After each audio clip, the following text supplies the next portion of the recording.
plus news anchors, commentators, and DJs nationwide. 5,000 plus reporters and correspondents nationwide. RMN,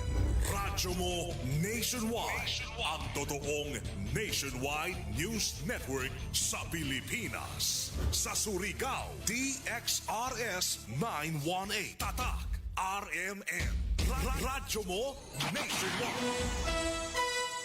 Oras sa ang sa ato sa marjaw ng kabubuto ng Smart Dishwashing Paste. Bawat pahid linis sulit Smart Dishwashing. Tatak alas 8:21. Dire-diretsong mga balita. Dire-diretsong komentaryo. Gay Chu. Sa straight to the point. Marajaw na buntag ang dinhi sa second portion sa ato programang Straight to the Point para kuman na adlaw pizza 21 na ng Mayo 2025. Kumusta ang tanan nato ang mga suking tigpaminaw sa 54 ka mga barangay asa ko pa dinhi sa ato syudad didoon sa Siargao, sa Dinagata Province, Southern Leyte, sa mga kalungsuran asa ko pa dinhi sa Agusan Sur o Agusan Norte o lakip na didoon sa Surigao Sur. Inaot na daon kamo gihapon sa kahimsog sa inyong mga panglawas ako man na adlaw nga Miyerkules na o magkasinati ang gihapon kita na napanagsa na mga pagtaliktik ako man na adlaw o pag-uyan-uyan atungod ini sa inin nakasuyod sa Philippine Area of Responsibility na low pressure area o LPA o lakip na niini an nakapikto isab an intertropical convergence zone kun ITCZ. Amo ini na dinhi sa bahin nato sa Caraga, lakip kita dinhi sa ato ang syudad sa ng probinsya ng Surigao del Norte o dito ni Sam sa Dinagata Province makasinati nan ini na panagsa ng mga pag-uyan-uyan o hinoon na ato mga inin bahin sa kadagatan din pasingod na diyon sa Siargao o sa Dinagat kasarangan lamang ang mga bayod pero take a precautionary measures sa tanan nato ng mga gagmay na mga sakyan ng pandagat. Gihapon na biyahe kuman na adlaw dinhi sa gikan dinhi sa mga puerto o pantalan nato dinhi sa syudad pasingod na diyon sa mga kaislahan particular na sa Dinagat o sa Siargao Island o sa mga island barangays. O pizza 21 na. Gini na kita hapit sa katapusan ng mga adlaw na buyan sa Mayo. O padazon gihapon na jaoy mga pag-klase sa kolehiyo sa pipila ka mga tungaan dinhi sa ato ang syudad labi na inin ato ang mga pribado ng mga eskwelahan although an iban paigado na sa ilang mga moving up closing program mga graduation ceremonies kahapon na adlaw kuman na adlaw isab. So sugod na isab ang mga summer classes sa pipila ka mga tunghaan isab dinhi pero nagpahimangno isab ang Department of Education na nagsugod na sila pagdawat na inin mga enrollees para na sa sunod na tuig na ting klase na 2025 to school year 2025 to 2026 nagsugod na sab ang iban ng mga pribadong eskwelahan sa pagdawat ng mga enrollees para sa sunod na school year so ini matud pa ni nato pipila ka mga ginikana na mupagani kita ini natapos enrollment naman sab so amo gazud jaon basta jao pay mga estudyante maganway undang gazud permanente gazud sinanay sa si tatay nangandam bag-o pa tapos ang school year 2024 to 2025 labad na sab sinanay sa si tatay kay hanap na sa inin pantuition para enrollment sa sunod na school year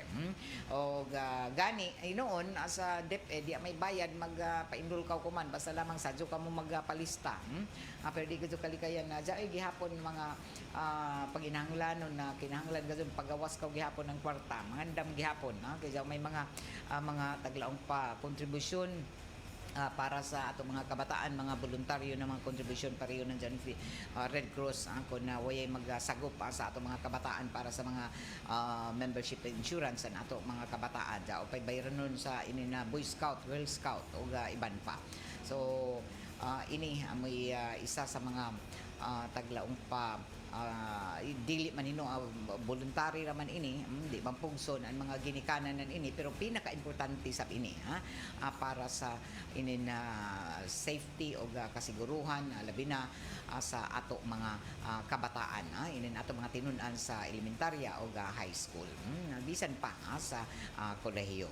So labaw na sa kolehiyo kay daghan inin matud pa mga gastuhanan, bayad sa tuition o mga requirements o lakip na ni inin mga gamit na sa ato mga kabataan ang ila mga uniforms, o amo ini an sagad na pangandaman gazud, bisan pa man tuod kun an sunod na tuig magklase naman ini na sa Hunyo ang Department of Education. Okay, an Abril pa man nagtapos ang klase sa DepEd. So sa June balik na ang karaan na school calendar, o ang iban ninoa sa mga pribado ari pa sa Hulyo ang klase, ang iban gani Agosto pa. Pero ato na sayran na an inin bakasyon ko man jaoy mga nag summer class, so an ato ang mga kabataan sagad nagpaygadon inin ilang mga summer classes, labi na sa kolehiyo.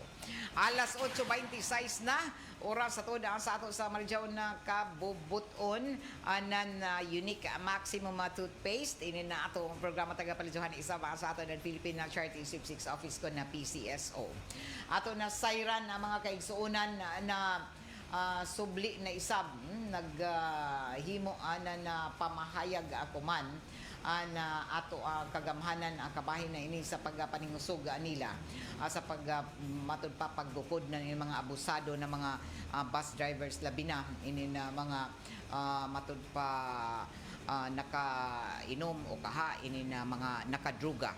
So ato na sayran na jaoy pagpaningusog ko man nato ang kagamhanan tungod sa sunod-sunod na mga disgrasya, trahedya diyon sa kadayanan, na mugna na ini na mga madapason isab na mga drivers o kuman nasampulan ini na puyo ka mga bus drivers na tagtangtangan na lisensya tungod sa paggamit na illegal na druga o tagatangtangan ng Land Transportation Office ang mga lisensya na napuyo ka mga bus drivers and 8 ka mga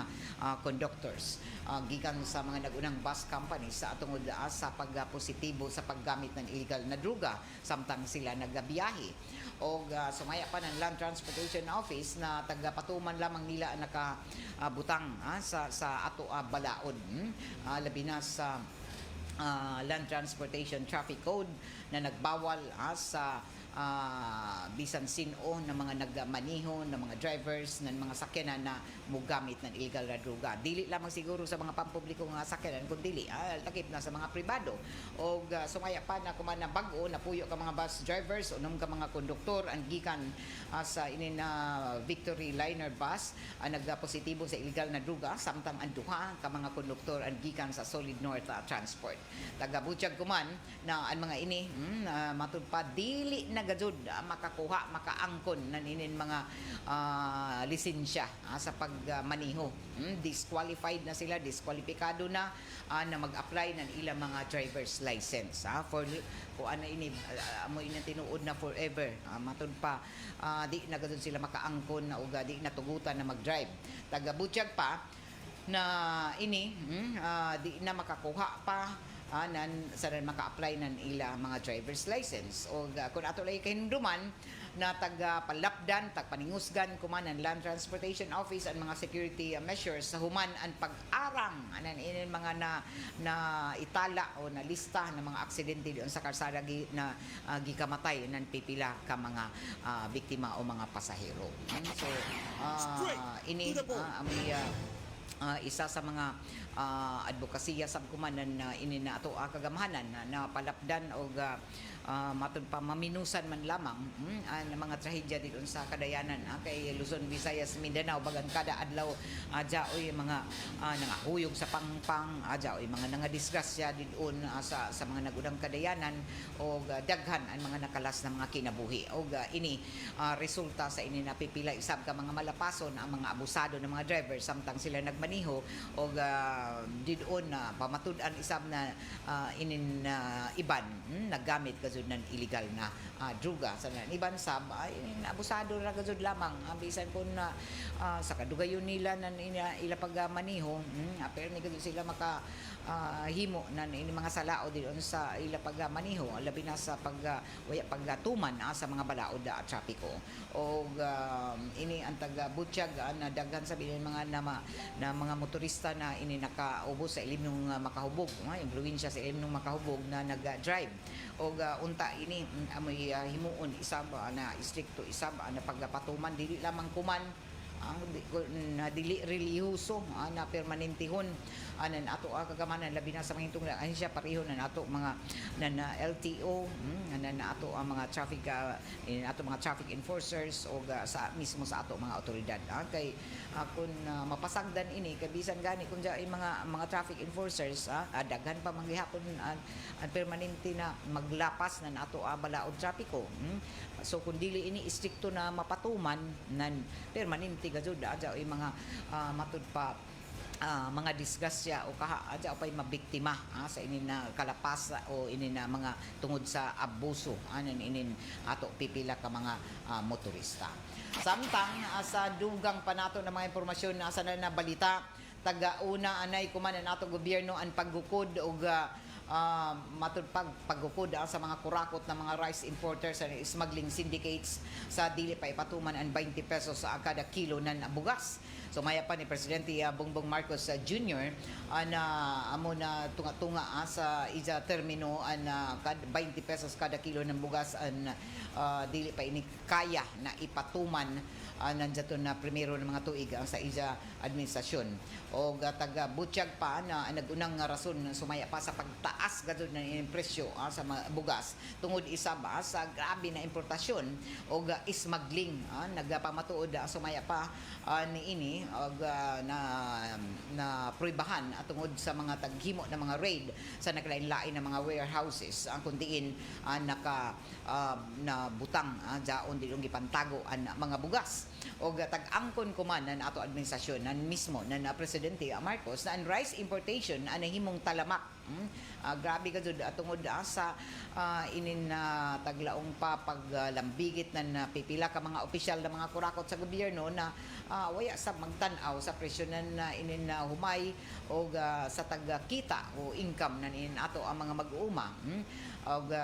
ini og mismo ang sistema tungod kay nag-smuggle ang mga opisyal ng gobyerno mga kurakot na mga opisyal sa gobyerno mikita sila o dinhi nakasuyod inin mga smuggle na bugas o gawas na ini sa paggatubag sa rice smuggling o hoarding inin mga gipantago ng mga bugas nagpatuman na ang kagamhanan kuman ng bureaucratic o legislative reforms para mo matud pa mo lig-on ang rice production infrastructure o kuman ini amoy tagatutukan ng ato kagamhanan an gukdon gajud ang mga rice smugglers dinhi sa Pilipinas tungod kay gikan pa sa una inin rice smuggling grabe gajud og ini amoy nagpasapian isab sa pipila nato ka mga rice dealers ini nato mga negosyante sa bugas amo na grabe ka taas na presyo sa inin na ato bugas kumandi doon sa mga merkaduhan so kung diaong may tagbaligya na kuman na 20 pesos so waya pa ini sa entero Pilipinas waya pa ini makaabot din sa ato kay diaong pa sa pipila ka mga kadiwa centers o hinuon isa man sa dinhi sa Caraga region isa ang mga probinsya isa ba dinhi sa Caraga region na taga matud pa taga planuhan na ipahimutang sa sunod na mga adlaw sunod na buyan butangan ng mga kadiwa center para dinhi makabaligya ng tag 20 pesos kada kilo na bugas. Alas 8:34 na sa ato pagpadadyon sa dugang panato ng mga impormasyon na asa na balita ato na sayran na nagpabati kuman nan inin mga pagsaway sa baguhay pa lamang natapos na eleksyon ang inin party list system dinhi sa ato nasod og mismo kuman an ato kagamhanan matud pa mi himo anan ini na mga pamahayag ana mi grabe na gazud an matud pa no intra sa ini na party list groups na diin sa di na sabtan kun uno an mga katuzuan na ini o sa pinaka bag-o isab na mga pamahayag na ato kagamhanan labi na sa Commission on Elections nagpahayag na ini na panahon na gazud para mautro ang mga balaod sa pagmugna na ini na party list dinhi sa nasud o sumaya pa ng Comelec Chairman George Erwin Garcia na ini para mapugnan ang pipila ka mga political clan o pamilya na himuon na nataghimo na extension ang isa ka party list. Taga-butyag pa na kung ang Comelec ang magmando o magpatuman bazanan ini sigurado na dili ini tugutan sa Korte Suprema amo na dapat na may magsangat gazunan balaod kabahinan ini. So sa akreditasyon pa lamang ang dili basta-basta na mahibaw-an na Commission on Elections ang mga mismo nominees ng isa ka party list. Sa pagpasar na akreditasyon magsumiter ang mga party list ng temporary nominees o tungod sa balaod igo na ang isa ka advokasya para mahimong nominee ng isa ka party list. Pero kalit na lamang na mupuli ang mga mapulihan ang nominees ng mga personalidad na konektado sa mga political groups amo na dapat na mabag-o gazud sumaya pa ini na sistema. So ang mismo na gazud nagbutyag nan ini nagasulti ang Commission on Elections na dapat na amyendahan ang Acta Republica 7491 o Party List System Law. Balaod manggul ini sistema ng na party list na para makasiguro na tinuod gazud na legitimate o lehitimo ang grupo na amoy mo representar sa marginalized sectors ang maka-intra sa eleksyon. So taga-butyag kumanan Comelec Chairman na Garcia na perminidya gado tagsulong na maamindahan na ang balaod. Kay ang party list na balaod ginagkinahanglan ng pag-aminda o matud pa bisan gani ang mga party list organization na nagtinguha nan inin na bag-o na balaod matud pa sa tinuod nila na mga sentimiento sa mga marginalized and underrepresented na sektor. Okay, waya na magadud ma-representahi ang tinuod gadud na katuzuan nan ini ang sektor na angayan na i-representar sa mga party list group. O jaton na Lunes proklamaar na mismo ng Comelec ang 52 ka mga party list groups na midaog sa nakalabay na May 12 elections naguna inin akbayan at tagsundan ng tingog party list na sila ang mga naguna na mananaog. Ang Duterte Youth Party List na isa-isab sa mga naguna waya iproklamar ng Comelec tungod kay may nakasang-at isab na mga disqualification case. Ang BX Party List waya sab tuguti na maiproklama tungod isab sa pareho ra gihapon na kaso. O may kamatuoran na ang mga party list gazud dili na kun marginalized o underrepresented. Amo na angayan lamang na jaoy na matawag nato na angayan na utruhon. Reforma ba? Arang nga naglaong na dapat na ini na tangtangon tungod kay taggamit ini ng mga political clan. Tinuod man gazud. Usay mga lumunranan inin mga politiko. Ilang mga asawa, mga bana para palapdan sa na magpabilin tagamit sa gazud ini ng mga political clan para magpabilin ang ilang mga pamilya sa gahom. Umay purpose nandiyon na uman na ang ila raman mga asawa, mga anak, ang ilang mga bana sa mga politiko. O isa ka simana na kuman agikan na nadyato na May 12 elections tagbutyag kuman na grupong kontradaya na matud pa 55.13% sa 156 ka mga party list groups na tagatagan ng akreditasyon ang kabahin sa political dynasties. So dako na mga kumpanya kabahinan ini mga political dynasties, dagko na mga kumpanya, laki pa ang mga pulis ng military. Naibawaan isab na kontradaya na may party list groups na may mga matud pa pending na mga kaso ng korupsyon samtang ang iban pa may mga kaduda-duda na mga advokasya So, taga-Butchag Command Center for People Empowerment Governance, ang mga nominado sa party list, puro ka doon nagikan sa political dynasties. Mga retired government officials, mga sapian na mga negosyante, nagpatigbabaw matud pa ang mga elite na deal na matawag nato na waya magsulong sa kapuslanan, nan ini mga gagmay sa na mga pobre di doon sa sosyedad. Amo balitaw na daghan na nagsugyot na mas maradyaw pay wayao na inin party list system pareho na inin mga sugyot na kasagaran nan majority, pero dili ini manggod kay balaod manggod, dili ini basta na madali na ini na tangtangon inin party list tungod kay mismo mo dili man mo pakgang man ang mga nakaingkod dinhi. Igod yun sila sigurado gud na dili. Mo sugot ra lamang sila ayang mo sugot ra lamang sila basta-basta natangtangon ila mga naninin daon na sila sa trono. Ang mga magbabalaod na nakapuyos na nin party list, ini nato ba mga opisyal na nakapuyos ng party list, ang una gud na modili na wayaon inin party list. Amo na dapat tun-an sab ang mga sugyot kuman ng Commission on Elections na amyandahan ang Akta Republika 7491 magsulong sa balaod na jaoy matud pa pag-utronan ini. Gwapo kung masulong sa madaling panahon. Ang pag-amyenda gazon nan ini na balaod. Ang ngayon na may mabag-o sa balaod, may minda para mawaya ang mayaot na mga inin mga nakakabit-kabit ba na taga-mugna para masuportahan ang mga gamahanan sa mga abusado na mga political clan. So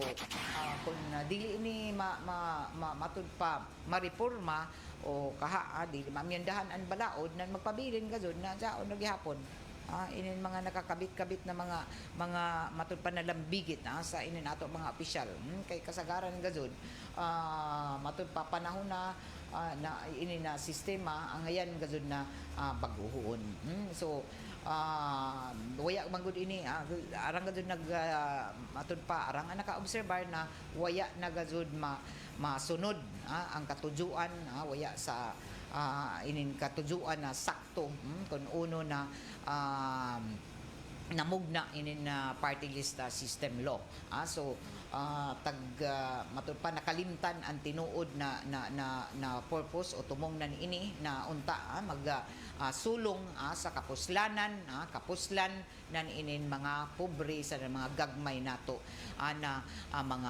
mga Pilipinhon andon sa ato komunidad o sa sosyedad. Alas 8:43 na sa ato pagpadadon sa dugang panato na mga impormasyon asa na balita ato na sayran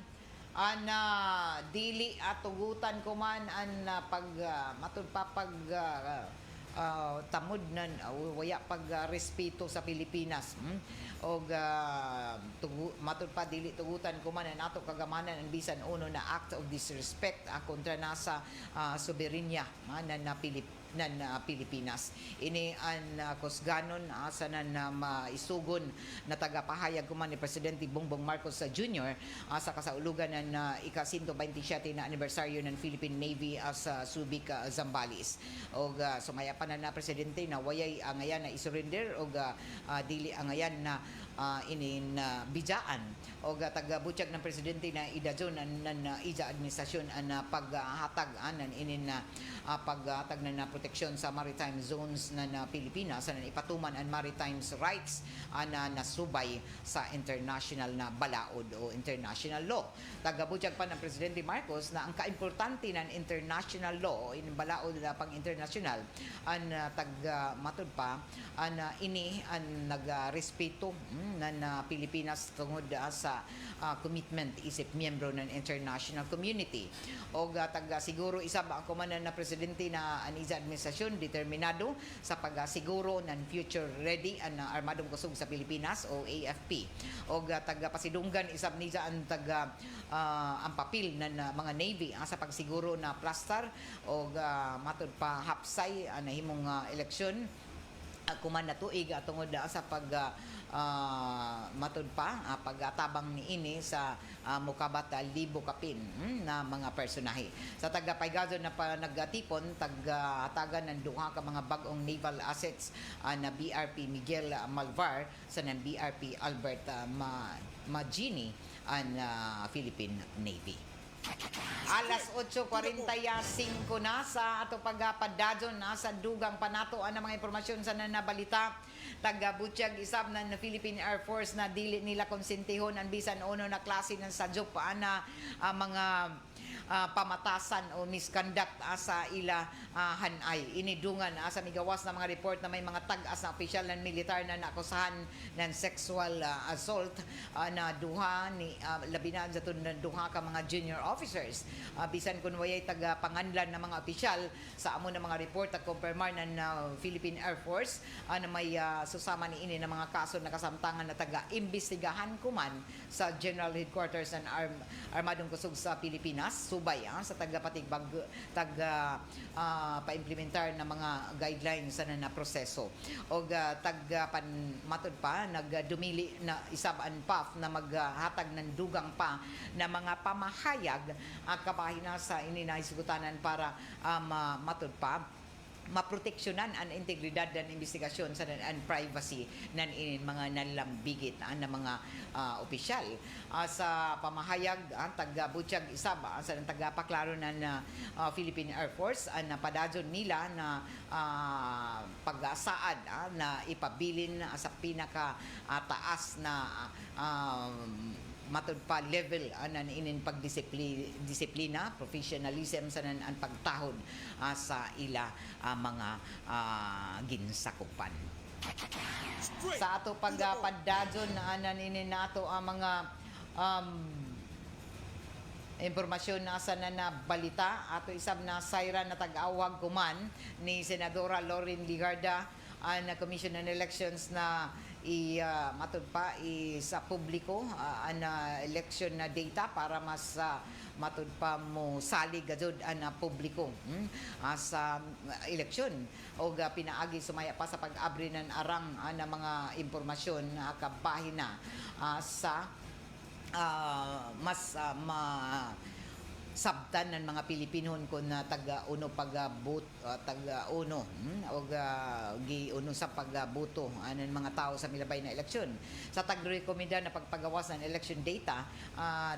o dili dinhi ipakita ang pangayan sa iban pa ng mga pribadong impormasyon ng mga botante kung dili ipakita dinhi nahimong pattern sa pagboto ng mga kabataan, mga riyon sa iban pa ng mga sektor sa katilingban sa ini na mga paagi ang mas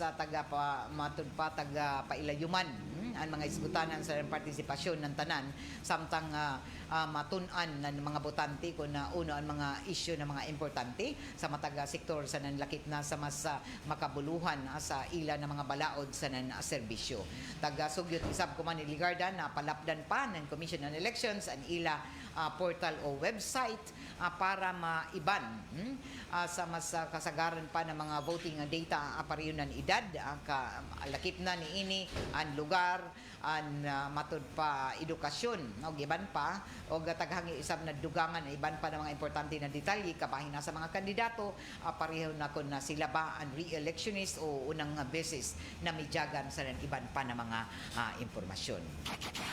Samtang sa dugang panato na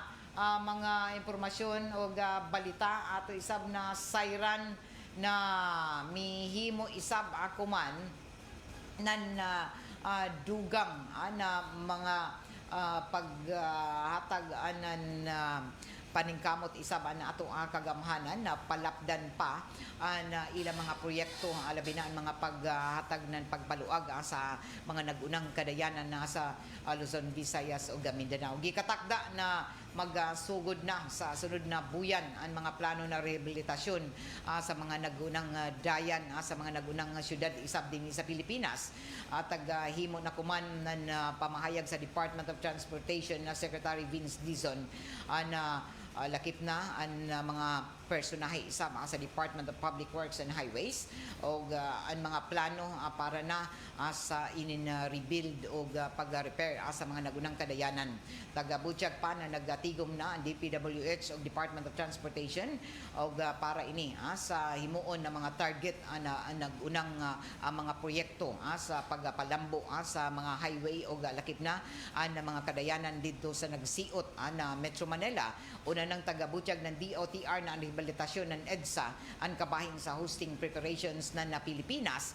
para sa Association of Southeast Asian Nations kon ASEAN Summit na ipahimutang sa himuon sa sunod na tuig. Tag siguro isab ko man nabisan pa sa rehabilitasyon ng mga nagunang kadayanan sa nasod magpadadon pagyapon ang operasyon ni ini og maagihan pagyapon ng mga motorista. Kabahin sa mga nangunang lugar na mapiktuhan ng mga rehab ang gikan sa Rojas hangtod ni sa Guadalupe alabi na dito sa EDSA na diin amoy unahon sa pagtrabaho o sa pagbana-bana isab ng Department of Transportation abton pa nan halos duha ka tuig sa dili pa matapos an ini na mga proyekto o tagawagan isab kuman ang publiko na mangita anay ng mga alternatibong ruta tungod kay tagatuhuan sumaya pa na ang pag siot na sab anan na jagan sa trapiko sa ini na mga pagdadaw sa mga nagunang kadayanan o isa ini sa mga mato pa mga infrastructure project na kinahanglan unahon sa ato kagamanan tungod kay ini ang magpasadyon isab sa tanan na mga nan publiko labi na kay nagkaarang na ini nagkadaghan na ini mga matud pa mga sakyanan na magjagan din sa mga nagunang kadayanan kita gani dinhi grabe na kasiot ini nato mga dayan dinhi sa tunganan na syudad nagkaarang ang mga nagaangkunan ini na mga sakyanan amo sa una ang ayan lamang na maabot ko doon ang panahon na kinahanglan sa Johon ang pagdadaw ng ini ng mga sakyanan. Bueno, alas 8:51 na o sa dura tuod kita magtapos sa ini nato programa